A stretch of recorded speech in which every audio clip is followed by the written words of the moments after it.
வணக்கம், welcome to Sam's kitchen. இது உங்கள் சாம்ஸ். இன்னைக்கு நம்ம பார்க்க போற டிஷ் சிம்பிளி சிம்பிள் சிக்கன். ரொம்ப ஈஸியா டேஸ்டா வெங்காயம் தக்காளிலாம் வதக்காம வெறும் மசாலா பவுடர் மட்டும் யூஸ் பண்ணி ஒரு ஈஸியான ட்ரை சிக்கன் ரெசிபி இன்னைக்கு நம்ம பார்க்க போறோம். ஒரு பேன் இல்ல கடாயில 1 கிலோ சிக்கன் ஆட் பண்ணிக்கங்க. இந்த சிக்கன் ஸ்கின்லாம் பீல் பண்ணி உப்பு மஞ்சள் போட்டு தண்ணியில கழுவி எடுத்திருக்கேன். இது கூட 5 ஸ்பூன் குழம்பு மிளகாய் தூள், 1 ஸ்பூன் மிளகாய்த்தூள், 1 ஸ்பூன் மல்லித்தூள், 1/2 spoon garam masala, 1 spoon salt, 1 spoon ginger garlic paste, 3 spoon தயிர்,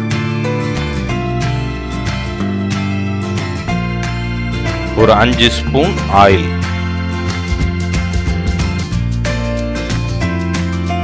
3 ஸ்பூன் நெய். இது எல்லாத்தையும் நல்லா மிக்ஸ் பண்ணி விடுங்க. இந்த மசாலாலாம் கோட் ஆகிற அளவுக்கு நல்லா மிக்ஸ் பண்ணி விடுங்க. இதை நம்ம மேரினேஷன்லாம் பண்ண போகிறதில்ல. ஒன்ஸ் நல்லா மிக்ஸ் ஆனதும் மூடி போட்டு ஸ்டவ்வை ஆன் பண்ணி ஒரு 3 நிமிஷம் அப்படியே வேக விடுங்க. 3 நிமிஷம் கழித்து மூடியை ஓப்பன் பண்ணி அந்த சிக்கனும் மசாலாவையும் நல்லா கலந்து விட்டு திருப்பி மூடி போட்டு அதே ப்ராசஸே ரிப்பீட் பண்ணுங்க. இந்த மாதிரி நீங்கள் குக் பண்ணும்போது அந்த சிக்கன்லேருந்து நல்லா ப்ராத் ரிலீஸ் ஆகும். நீங்கள் பார்த்தீங்கன்னா நம்ம சிக்கனில் தண்ணி எதுவும் ஆட் பண்ணவே இல்லை. நம்ம மூடி போட்டு குக் பண்ணும்போது அந்த சிக்கன்லேருந்து வர தண்ணியே வந்து நிறைய இருக்கும். இப்போ பார்த்துக்கிட்டிங்கன்னா உங்களுக்கே டிஃப்ரென்ஸ் தெரியும். இப்போ ஸ்டவ்வை ஹை ஃப்ளேமில் வச்சு இதே மாதிரி அடிக்கடி கிண்டி விட்டுக்கிட்டே இருங்க.